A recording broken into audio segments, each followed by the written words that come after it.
My fiancée emptied our wedding fund her parents gave us for her bachelorette trip to Vegas. I sent her a single text, "Have fun." Then I informed her parents, changed the locks, and canceled the wedding. Now she is getting disowned. I, 30 male, am, or I guess was, engaged to Rachel, 28. We were supposed to get married in 3 months. I thought everything was perfect.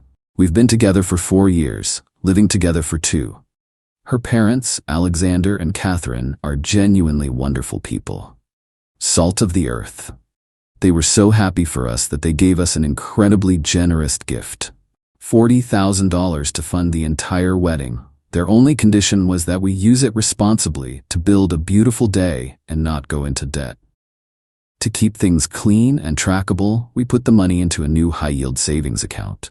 Since my credit union offered a better rate, the account was in my name, but she had a debit card linked to it, specifically for wedding deposits. We'd sit down together, agree on a vendor, and she'd make the payment. It was a system built on trust. This morning I woke up at 6 a.m. to a string of emails from my credit union. Large transaction notification. My stomach lurched. The first one I opened was a charge for $18,500. Vendor, the Bellagio, Las Vegas. My mind couldn't process it. I thought it had to be fraud. I scrambled to log in to my banking app, my hands shaking so badly I messed up my password twice. When I finally got in, the world tilted. The balance was $15.72. It wasn't just one charge, it was a massacre. A series of large pending transactions had hit overnight. $18,500, the Bellagio Hotel and Casino, posted 2 days ago, likely for a suite. $8,200's Wynn Nightlife, posted yesterday, VIP table service. $7,850 Chanel, posted yesterday. $4,300 Louis Vuitton, posted yesterday. A series of smaller charges for restaurants and bars. And one final one, a $500 cash withdrawal from a casino ATM. A total of $39,950 was gone or pending, stolen. My first reaction wasn't calm, it was pure primal panic.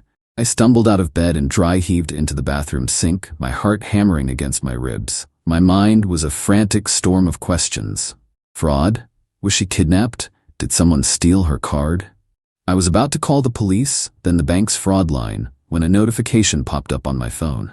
A picture was posted in the group chat with her bridesmaids. It was Rachel, my Rachel, grinning and holding up a brand new bright pink Chanel handbag. She was wearing sunglasses indoors, flanked by her 4 friends who were all raising champagne glasses. In the background, the opulent lobby of a Vegas hotel. Her friend Deborah had captioned it, "Vegas, baby, Rachel's last." She was supposed to be at a spa weekend, 2 hours away. A quiet, relaxing affair. The panic evaporated, replaced by something that felt like ice water filling my veins. The pieces didn't just click into place. They slammed together with the force of a car crash. The Chanel bag in the photo was probably the $7,850 charge. The hotel lobby was the $18,500 charge. This wasn't fraud. This was a choice. The shaking in my hands stopped. The nausea subsided. A strange, cold clarity took over. I looked around our apartment. Our photos on the wall, the save-the-date card stuck to the fridge.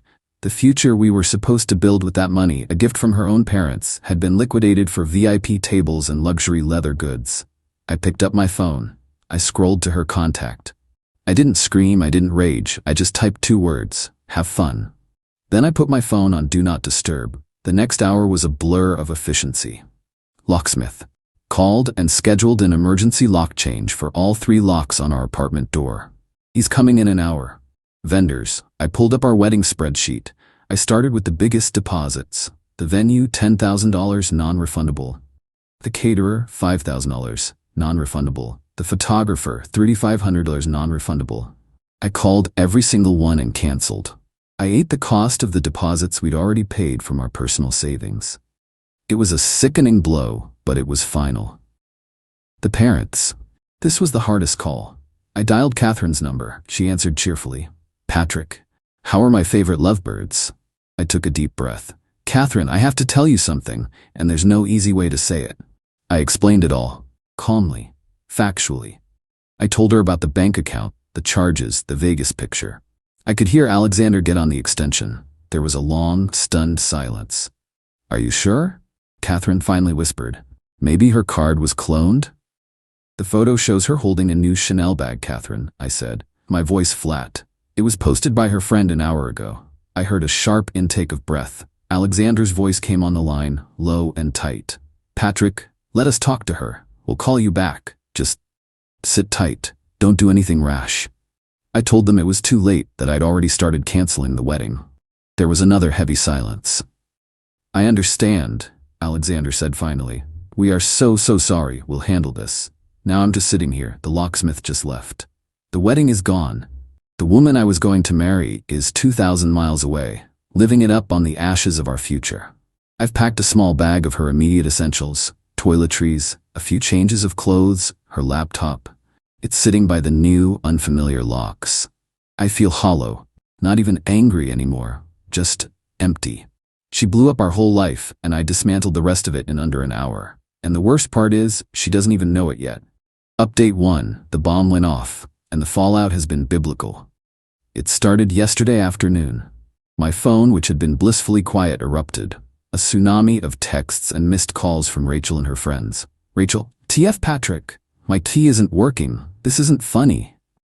Are you seriously giving me the silent treatment? I'm standing outside our apartment. Pick up your phone, you childish jerk. My card got declined for a coffee at the airport, and I had to borrow money from Deborah for the taxi here. You better have a good explanation for this. The sheer, unadulterated entitlement was breathtaking. Not a single "I'm sorry" or "we need to talk." Just rage that her tea didn't work, and her access to the money she'd already spent was gone. The irony of being mad about a declined coffee after dropping $39 on nonsense was apparently lost on her. I didn't reply. Then came the banging on the door. It went on for 20 minutes before she finally gave up, and I heard her sobbing theatrically on the phone. The real fireworks started when her parents arrived. I got a text from Alexander. We're 5 minutes out.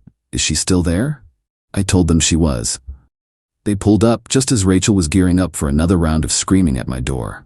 I watched from the peephole. Catherine got out of the car, her face like stone. Alexander looked like he'd aged 10 years. Rachel, get in the car, Alexander said, his voice dangerously calm. Dad, what are you doing here? Patrick locked me out. He's being a psycho, she shrieked, pointing at my door. He didn't have to, Catherine said, her voice trembling with anger. We saw the bank statement, Rachel. The hotel, the purses. We saw it all. The color drained from Rachel's face. It was a mistake. The trip got a little out of hand. It's just money. We can pay it back. With what, Rachel? Alexander snapped. Your job at the boutique? That might cover the interest in about, 200 years. We gave you that money for a wedding, for a start, and you spat in our faces. You spat in his. He gestured to my door. Now get in the car before you embarrass yourself and us any further. She got in the car. It was the first time I'd ever seen her look truly small. About an hour later, Alexander called me. He apologized profusely. He said Rachel's story was that she deserved a nice trip and that everyone does it. She genuinely believed that she was entitled to the money and that I and they were overreacting. He told me they had laid out the terms. She is to move into their basement. She will get a second job. Every single penny she earns that isn't for bare necessities will go to them until the $40,000 repaid. They've taken her car keys and her credit cards. Then came the smear campaign, led by Deborah. A long, vague Instagram story about escaping a controlling relationship and how sometimes you need to celebrate your freedom even if small-minded people don't get it. My DMs became a cesspool of their friends calling me every name in the book. It's weird. It doesn't even bother me. I spent today boxing up the rest of her things. Every item was a ghost. The dress for the rehearsal dinner, the stupid Mrs. Adams mug. I didn't get sad. I just felt detached. I packed it all. 32 boxes. They are stacked against the wall. Alexander is coming with a U-Haul tomorrow. He told me on the phone, his voice heavy, Patrick, we will make this right with you on the deposits. I give you my word. It might take me a week or so to move things around, but you won't lose a penny because of what she did. I appreciated that more than an instant check. It felt real. Update 2. I thought the worst was over. I was wrong. The last 2 weeks have been an education in just how deep entitlement runs when it's enabled by a pack of fools. Alexander came for her things as planned. It was somber. Last week, a cashier's check for $18,500 arrived in the mail as promised. The memo line just said, "Our apologies." I thought that would be the end of it. Clean break. Then the dirty trick started. Rachel's first move, likely coached by Deborah, was to try and force her way back in. I got a knock on my door. It was a police officer. Rachel was standing behind him, trying to look like a damsel in distress. Her story was that I'd had a sudden, psychotic break, locked her out illegally, and she was scared for her property. My calm, methodical approach paid off. I invited the officer in. I showed him the lease, solely in my name. I showed him the bank statement, printed out, with the Vegas charges highlighted. I showed him the Instagram photo. The officer's face went from neutral to annoyed. He turned to Rachel. "Ma'am, this is a domestic dispute, not an illegal eviction. You need to handle this through civil channels." Her face crumpled. The performance was over. When that failed, they got a lawyer. Or rather, Deborah's father, who is a lawyer. I received a formal, threatening letter. It was craftier than I expected. It didn't mention the AITA furniture. It claimed that because we were engaged and cohabitating for 2 years, a domestic partnership had been formed. It alleged that I had summarily and cruelly ended the relationship, causing her significant emotional and financial distress. It demanded a one-time settlement of $50,000 for her to re-establish her life, and in consideration for the emotional damages incurred. It was a naked cash grab disguised in legalese. This was her checkmate, she thought. I forwarded the letter to Alexander. He called me within minutes, mortified. "Patrick, I swear I didn't know. This is Deborah's father. He's an ambulance chaser." This is where my own revenge became more active. I didn't want a long, drawn-out fight. I wanted it over. So I drafted an email to her lawyer. It was polite, professional, and brutal. Subject: Demand letter on behalf of Rachel. Dear Mr. Laname, I am in receipt of your letter dated date. Your client's claim of a domestic partnership requiring a settlement is noted. However, it seems to omit several key facts. Attached you will find 1. A bank statement showing your client spending $39,950 from a wedding fund gifted by her parents on a non-sanctioned luxury trip. 2. A sworn affidavit from her parents, Alexander and Catherine, confirming the money was a gift for a wedding, that your client was not a contributor to the funds, and that they are holding her financially responsible for the full amount. 3. Screenshots of social media posts where your client and her friends brag about the extravagant spending. Your client's financial and emotional distress was not caused by me, but by the consequences of her own fraudulent actions. The only party who has incurred damages here is me, via the lost non-refundable deposits, for which her parents have graciously compensated me.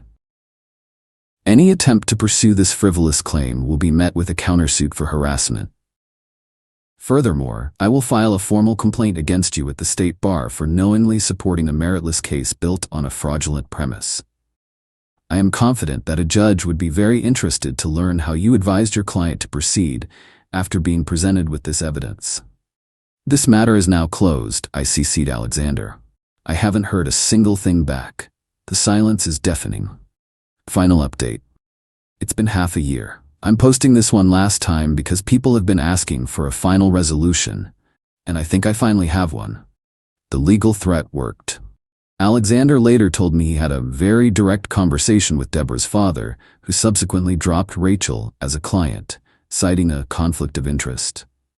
The matter was closed. Life returned to a strange new normal.